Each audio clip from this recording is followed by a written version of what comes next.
everyone. Welcome back to Girls on Deck. Once again, I'm Kayla Burge, joined by Hannah Russo, and again, joined by Ross Bernstein. Super excited for today's show. Now, NFL, while they're not in season, a lot of moves have been happening. Free agency just opened up on Monday, and probably the most important news of all, Drew Brees announced his retirement after 20 years in the NFL, 15 of those with the New Orleans Saints. Now, I kind of want to just pick both of your brains about your general feelings about this. You know, he's 42 years old. It's definitely, the time has come, but it is sad. You know, I feel like he was kind of our, childhood quarterback. We saw him play when we were like 2 years old to now. So what are your thoughts, Hannah?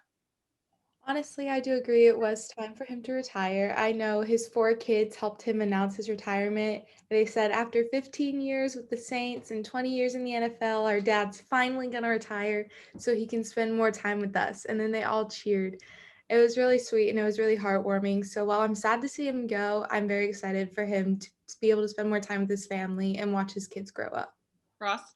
Yeah. To me, it was Tom Brady, Peyton Manning, Drew Brees. That was like the three I just remember growing up. Like one of those three probably gonna get to the championship, probably gonna win it.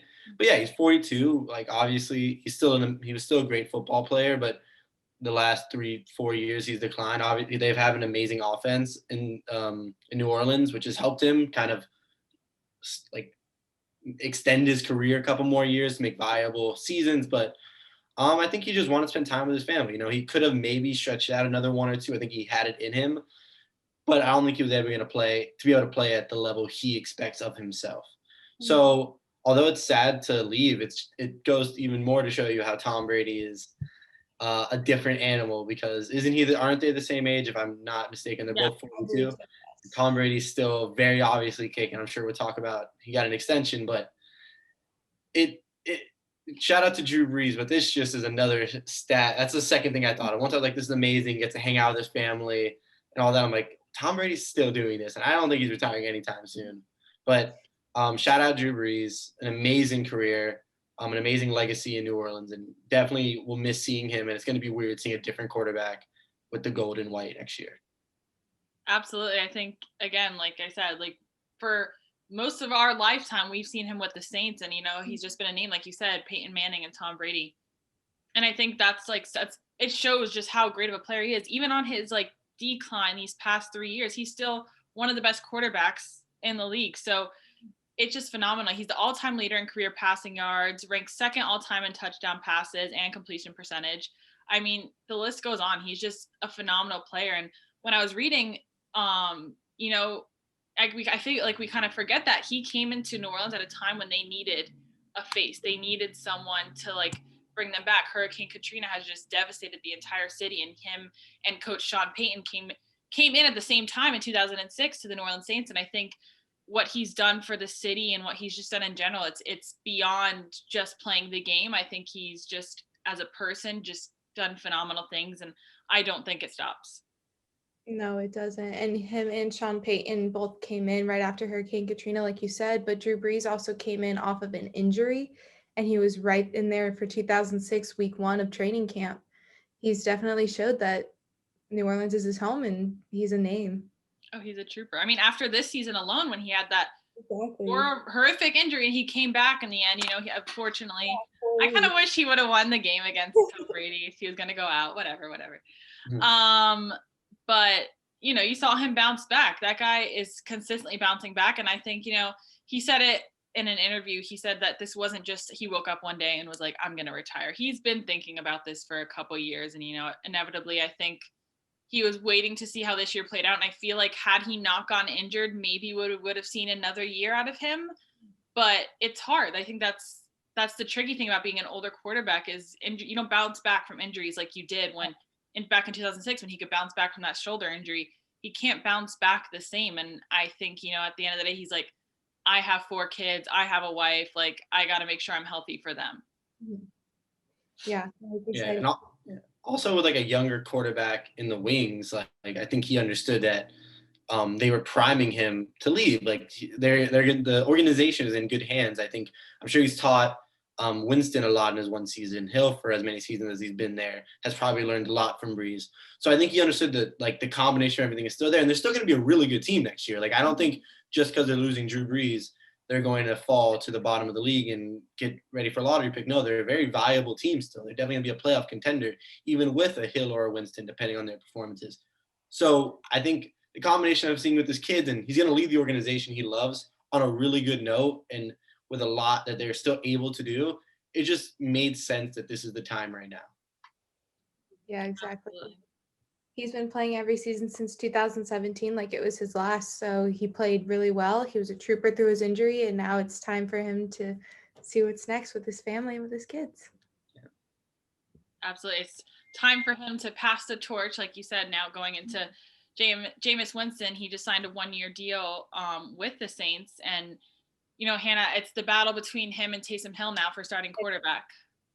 It is, because they're both remaining quarterbacks, and Jameis Winston, he used to be the quarterbacks for the Tampa Bay Buccaneers, and he came through with an audition with the Saints. Now, Ross, what do you think that means for him going into this season? Will he be able to beat out Taysom Hill for the starting quarterback position, or will Taysom Hill, who went 3-1 as a relief for Brees this past season, take that spot? I think they're going to end up going with Hill just because Jameis is such a liability. He is a wild card. Someone told me this. I don't know who it is. They're like, he's like a Brett Favre just missed all his passes. Like he's going to sling the ball. He might get a lot of yards, but he gets a hell of a lot of interceptions. Jameis Winston, very underwhelming as a first overall pick from 2015. Struggled a lot in Tampa, but when he put up over 5,000 yards in his last season as a starter, like he obviously knows what he's doing, but he led the league in interceptions by a solid margin in the same season.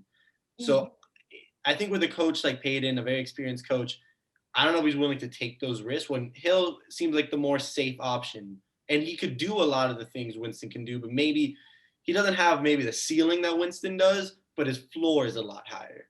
So I think Payton will end up going with Hill for that reason, but I wouldn't be surprised if they start off slow with Hill, that they go to Jameis, because like I said, a much higher ceiling for Winston. So if it's not going well, you know what? Send the kid out there. He threw for 5,000 yards, which is really impressive. And just hope that Brees taught him not to make those mistakes, that he's maybe calmed down now that he's older, another year of experience. But I think Hill's going to get it for at least week 1. But don't be surprised if in maybe 4 or 5 weeks, if the team is struggling, they make that switch to Winston. Yeah, I can definitely see that. And I do think they are going to go with Taysom Hill just to begin with and see what they can do with Jameis Winston. I know there's a 3-year age difference between Hill and Winston, with Hill being 31 and Winston being 27 or 28. So that age might play into it, because that also bounces for maturity and just knowing plays better, knowing the field and using their field sense. So yes, seeing what Hill can do within the first week and then moving on to Winston if they don't provide what they need. Yeah, and this gives a lot of flexibility for Payton, because those are two mobile quarterbacks. Hill, obviously, Hill plays every position on that team. If you watch him last year, I had him in fantasy last year, you knew you could put him in a bunch of different slots. So there's a big difference from a departure from Brees, which, no offense to Brees, but he was a much smaller quarterback who was pretty immobile before he got older. But once he got older, obviously he's going to stay in the pocket. Not saying he wasn't an amazing quarterback, but they have a lot more options now. When you have a coach like Payton, I think they have the ability to adapt to any quarterback they get. So I think he's going to have a fun time trying to make it work. Don't be surprised if they have 2 quarterback sets where they alternate in game, right? But like I said, I think Hill's going to get it. It's gonna be very interesting, because you have to change the whole offense. They still have amazing weapons like Thomas and Kamara on the team, so they might get even more touches, which is crazy, because it seemed like Kamara for the last 1 or 2 seasons was the star player, because Brees obviously delegated to him a lot to make the big plays, because Brees doesn't have that arm anymore. But we'll see. Like an any sports show, we'll see. But I think Hill's going to do a good job. I'd be surprised. Although I think if he is struggling, they will switch him. I think they're going to have a pretty good season with Hill, and I think he'll stay the quarterback the entire time. No, I agree. Kayla, do you also agree? Yeah, pretty much for the most part.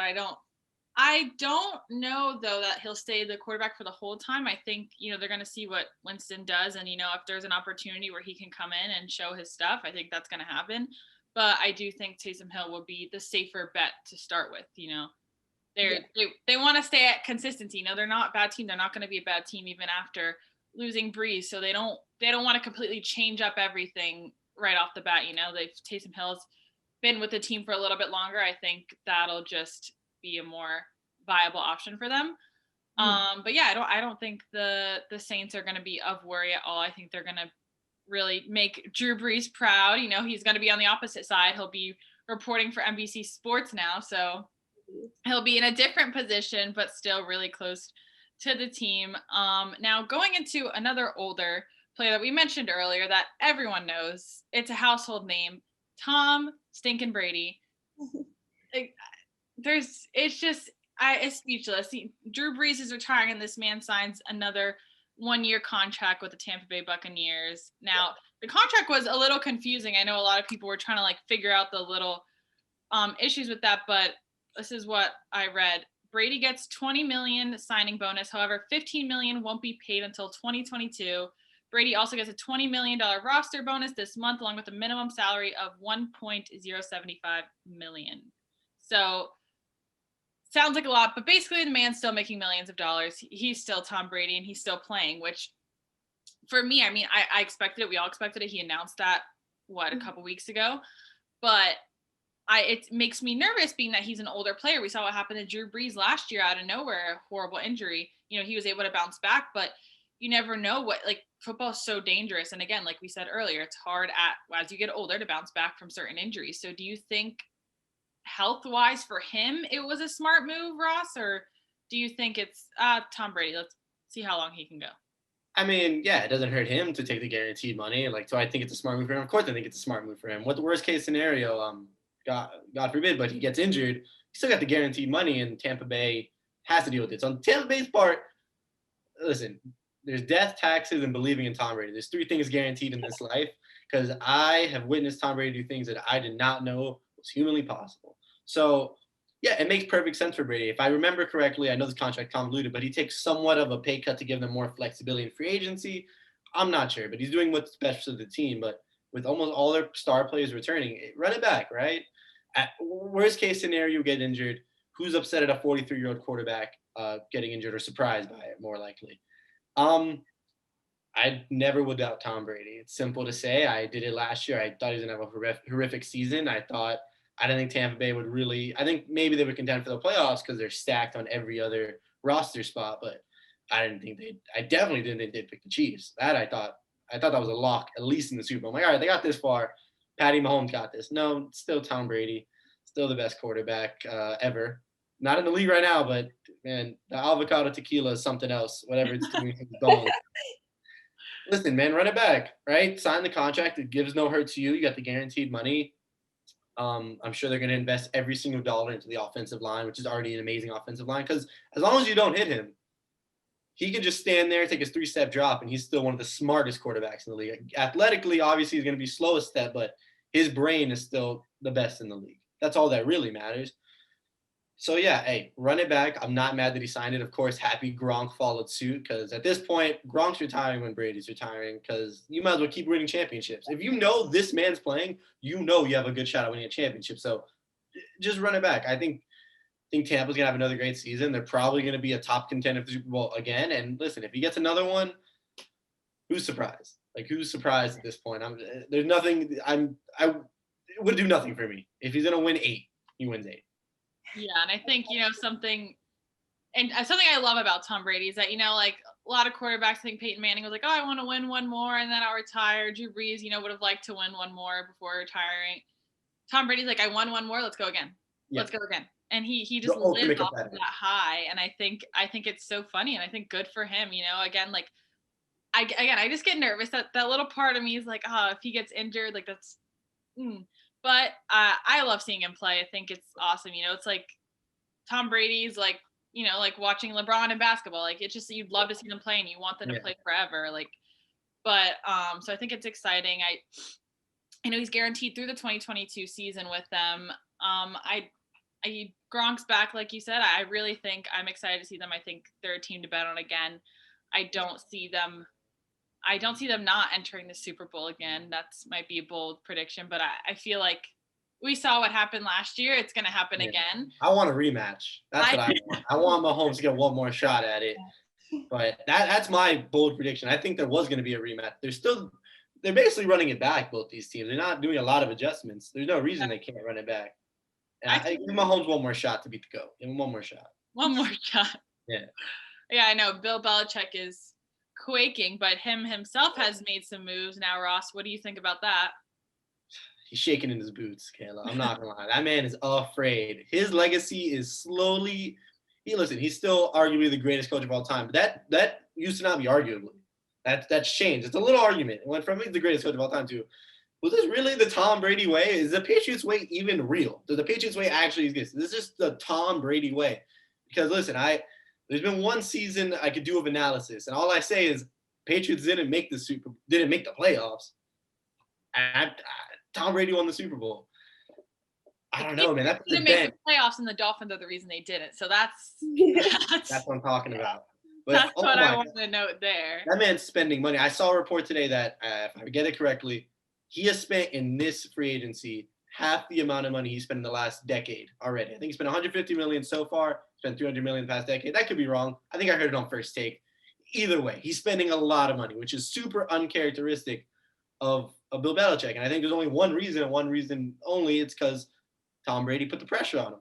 At this point, every game that Tom Brady wins and Bill Belichick loses is teetering the power of who was actually the reason this Patriots dynasty happened. Because I think if you asked anyone at first, you either argue 50-50, you don't win one without the other, or Belichick is the real mind and he controls the defense, which is more than Brady could do, obviously. But Brady, you could argue, was the GM. But obviously, when one wins, the power is tilting. So if the Patriots have another bad season and Tom Brady wins another Super Bowl, that just keeps going like this. And listen, every game, Bill Belichick's legacy gets worse and worse and worse. So he is spending aggressively. And I mean, he's not bad signings by any means, but he's not afraid to throw money. Robert Kraft is somewhere just blank checking. You just giving him the blank check. You got this, Bill. Don't worry about it. I mean, good luck to them. Obviously, I don't want them to win because, Dolphins fan, and we need all the help we're going to get. But listen, he's shaking. He's definitely shaking his boots. He is a nervous man right now. I was listening to Colin Cowherd this morning, and he was talking about how, we watch sports and we love to have that team that we hate. Everyone hates the Yankees and they're great and stuff, and you hated the Patriots for winning. So I think that's what Bill Belichick was holding on to, is that everyone hated me, but I was winning, so that's fine. I'm Bill Belichick, and now he's not. So like you said, he is shaking in his boots. He is bringing out his wallet. He's throwing it wherever he has to throw it to try and get back. And I don't see it happening for at least a while, but maybe people were right, if he pulls out something this season, but if he doesn't, I think like you said, it's just Bucks, Tom Brady, and then Patriots. And listen, they're running it back with Cam Newton at this point. So this is even more pressure on Cam Newton. Mm-hmm. It's equal pressure Cam Newton and Bill Belichick. Is listen, Cam Newton, you could have the excuse of they didn't really have the weapons last year, right? Fair enough. 7-9, I guess, is not the worst season you could have. And he was injured for some of it. But at this point, it's out of excuses. You're getting Hightower and Chung back, who missed last season because of COVID exemptions or whatever reason they don't want to play with COVID. The excuses are now done, right? I don't like giving the GOATs excuses. But if you want to, give it to them last year. You give them, hey, rough go of it, COVID problems, not a lot of weapons, fine. Okay. This season, that's all gone. Right? Yeah, well, they had no one opt out. They can't opt out anymore, so. Yeah. No. It's going to be a good one. Listen, as someone that has been ruined, their childhood has been ruined by Tom Brady and Bill Belichick, I think I was always leaning towards hating Bill Belichick more than Tom Brady, just because he's just not a likable face. I'm not going to lie. He looks like he's angry. He looks like he would always run up the score every single game relentlessly. So I don't feel bad. I don't feel bad this is happening to him. And if he could pull it out and win a championship, that teeters it back over. So, I mean, listen, if we could get a Patriots versus Buccaneers Super Bowl, I am not upset. I am not upset. And that will be the best game we will probably ever watch in our life, because you will never see intensity to that level ever again. I think Tom Brady would have to retire after that one. Oh my God. Just walk up to Bill and be like, you almost had me. If you win, you almost had me. Not enough. Yeah. He's like, all right, now I'm done. I did what I wanted to do. Oh, yeah, that would be amazing. I think they play each other this season in the regular season, if I'm not mistaken. Not 100% sure, though. That'll be a fun game to watch. We'll have to come back to that later on. Okay, for sure. Yes, definitely. We'll be talking about that next year. Now, another team that could be a contender this year because of this recent deal is the Washington football team. let's see how Fitzmagic just signed with them, free agent. I'm so excited about this. I think, I mean, sad to see him go. I really liked him as a Dolphin, but I think this is great for him. He's making $10 million in a 1-year deal where some people would have written him off, but he's expected to head to camp as a starter going against Taylor Heineke and Kyle Allen. Now, I say he gets a position unless, we've seen in the past where he gets a little shaky and they have to put someone else in. But I think he's a great guy. He's 38 years old, entering his 17th NFL season. He's the only quarterback in the NFL history to start and throw touchdowns with 8 different teams. Mm-hmm. So, I mean, we've just seen Fitzpatrick throughout our lives, basically, hopping around teams and stuff. But, the Washington football team were not a bad team. They just didn't have a quarterback. And I don't know. I mean, I'm not saying Super Bowl, anything of the sort, but I think they could definitely be a contender now, having possible Fitzpatrick, possibly really, showing that he's still got it at this level. Now, Ross, what do you think of this? Listen, we watched Fitzmagic last year. Obviously, a great quarterback. He is 38 years old, and I think he is going to start, right? I think he'll give him a little boost, a lot of veteran experience. Yeah, we could argue he was a better quarterback between Tua and Fitzpatrick all day, but if we look at the numbers and the fact that he would have to come in and relieve Tua all the time, Fitzmagic was the better quarterback. Tua didn't like to throw the ball more than 10, 15 yards. He gets nervous, which is normal. He's a rookie quarterback, and he didn't really have to do a lot in Alabama. But listen, maybe they make him a fringe playoff contender. The NFC East is always a really bad division. We got to see how Dak comes back. If they come back at full tilt, I think it's definitely the Cowboys' division to lose, but we don't know yet. But if they don't come back well, that division always seems to be wide open, with all 4 teams being average at best. So, I mean, we'll see. I'm never going to count out Fitzmagic. It's 9th team in 17 seasons, if I got that right. There's a reason he's called Fitzmagic, people. Fitzmagic. He might not play the first 3 quarters well, but hey, if you have a close game with like 6-7 minutes left, I'll take him over almost any quarterback except for Tom Brady. We'll see. I think he makes him a fringe playoff contender. Good for him. I think I don't know if that's considered overpaid, but I'm never mad at someone getting the money. He was one of maybe 3 quarterbacks that's like good that was available. Obviously, there's some quarterbacks like Russell Wilson that might be traded, unlikely, but basically Winston, Fitzpatrick, and Dalton, who was actually just signed maybe 20 minutes ago to Chicago. But those quarterbacks got off the market very quickly, and this is going to be a 1 or 2 year loan. I don't think at any point they think Fitzmagic is the quarterback of the future, considering he is 38. But hey, listen, maybe he helps out the younger quarterbacks underneath him and make a quick playoff run. I really would have liked to have seen the Dolphins make the playoffs and let him start a game over Tua, but obviously we didn't get to see that. So hopefully he redeems himself next year in Washington. Yeah, I definitely think he will. He had a pretty decent stat line this past season with about 70% completion in his passes. So if he can do the same in Washington, he'll definitely help propel them to a title in their division.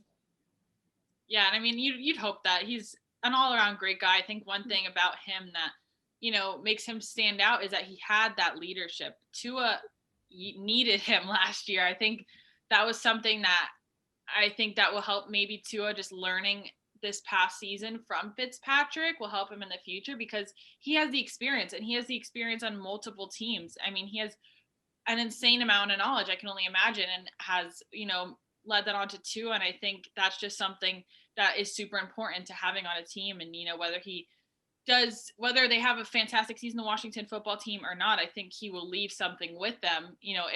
If this is his last season, I think it very well could be. It's only a 1-year deal. So I think, depending how he does this season, I think he could be done. Mm-hmm. But I definitely don't think he leaves without creating something on the team. For sure. He has a lot of experience having this be his 9th NFL team.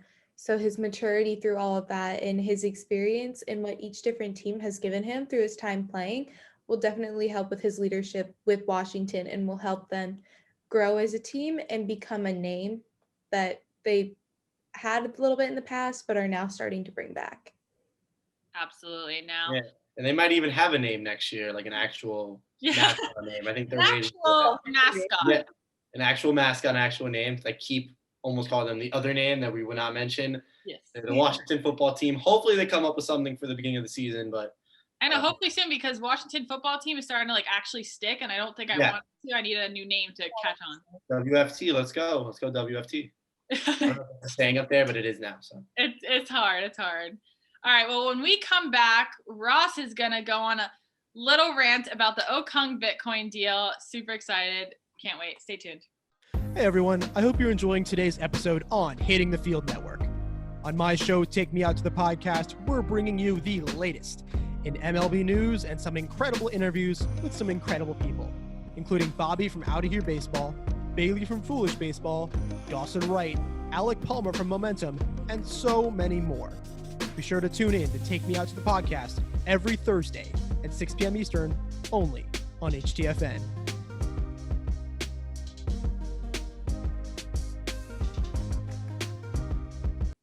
And we are back with Girls on Deck. Now, back in December, Russel Okung of the Carolina Panthers decided that he wanted half of his $13 million contract for 2020 in Bitcoin, which is a very popular cryptocurrency. Now, Bitcoin at the time was $27,000. Fast forward to now, and the price is now $61,000. And it has turned his $13 million annual salary into over $21 million, making him one of the 30 highest paid NFL players in general. Now, Ross, I know you have a lot to say about this, and I'm ready to hear it. This is the most genius move that I've seen financially in a very long time in the NFL. This man has obviously done his research.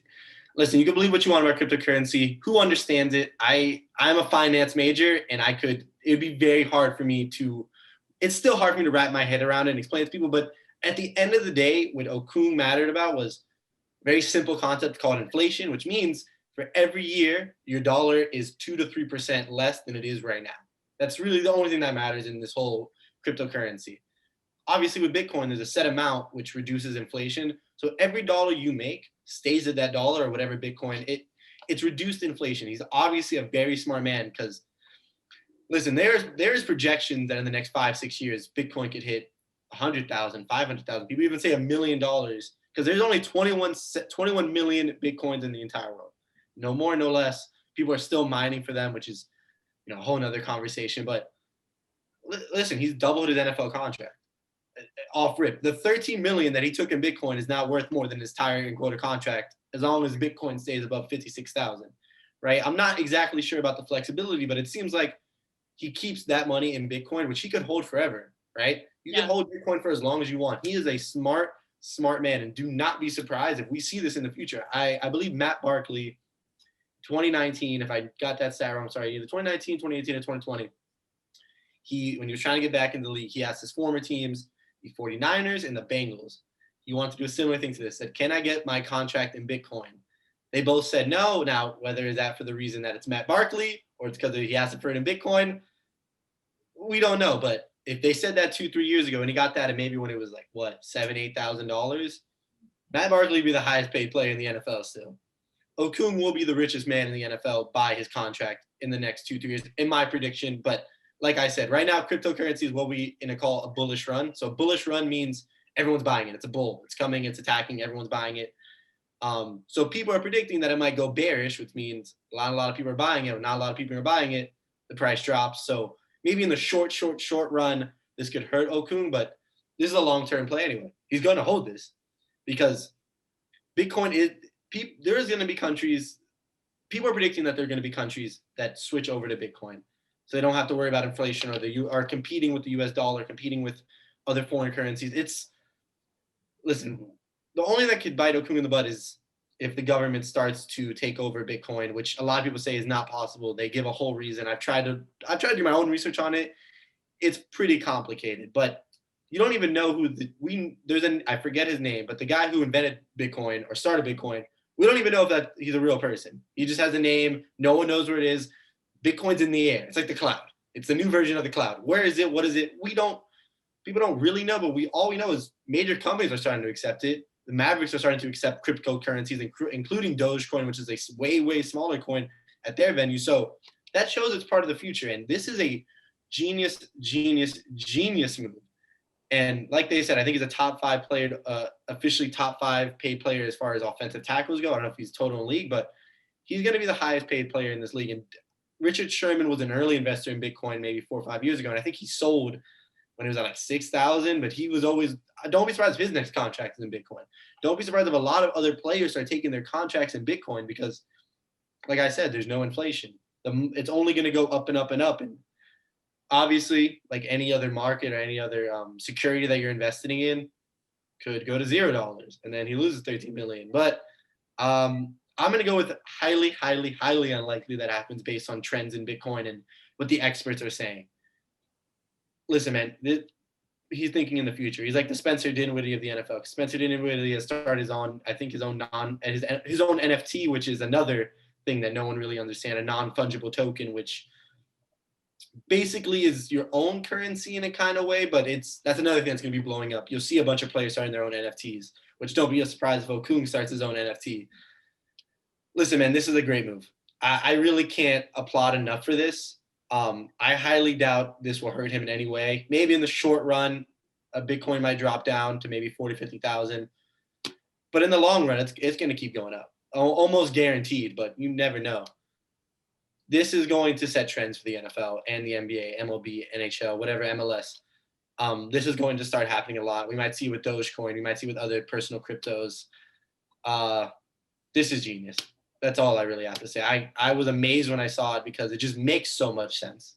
It makes so much sense. It's like taking your contract and equity of your team, right? If they saying, hey, instead of signing me to this contract, give me 0.01% of your organization, right? It's another genius way because, as we know, the markets only go up and up and up and up and up. NFL's only going to get bigger, bigger, and bigger. You're more than likely going to make your money back. And players are getting more savvy about this because this information is so readily and easily available that, like, I can't wait to see where we are in the next 4 or 5 years of how players are structuring their contracts, because this is just a blueprint. That's all this really is. This is just the first step in a whole convoluted road that we're going to see for the next 4 or 5 years. Yeah, I mean, look, you lost me on the Bitcoin stock market. That's not my area of expertise at all. But I do know that I think you're right. Like, if this works, we're seeing a whole new era come into sports in general. I mean, we're going to see this guy in a history book somewhere. And if it doesn't work, we'll see him in a history book, but not for the good reason. Yeah, he'll be in the history book one way or the other. So that's all I really know. One way or the other, this man made a name for himself. So, I mean, again, obviously it's turned out to be a smart move. Now, stocks are risky. That's one thing I do know. Yes. The market is volatile. So yes. That's what you got to know. But no, I think it's pretty cool. I was reading about it and I'm like, he's making how much now? What? Like, how do I do that with my like $2 paycheck? You can put in $2 in Bitcoin. You go on Cash App and throw in $2 in Bitcoin and Dogecoin. You can do it. Maybe not 13 million. You could deposit real quick. But, $10. Hannah, anything else to add? No, I just learned a whole lot. Stocks. I know. I need to go write this all down after. Yeah, I was sitting there absorbing it all. It's only 4 years of school to be in a finance major. I think I could mildly accept Bitcoin and what bullish and bearish is. That's about all I got. Anything past that, you can ask my professors because we'll have to let Ross have his own show about the stock market and sports. Yeah, that's a whole nother ball game. Well, thank you so much, Ross, for being here with us. A pleasure as always. Hannah, great talking with you both. Really excited. Great show this week. Now, stay tuned for next week. We will be back with more sports. Baseball season is approaching, which, as we know, is my favorite time of year. So see you next week.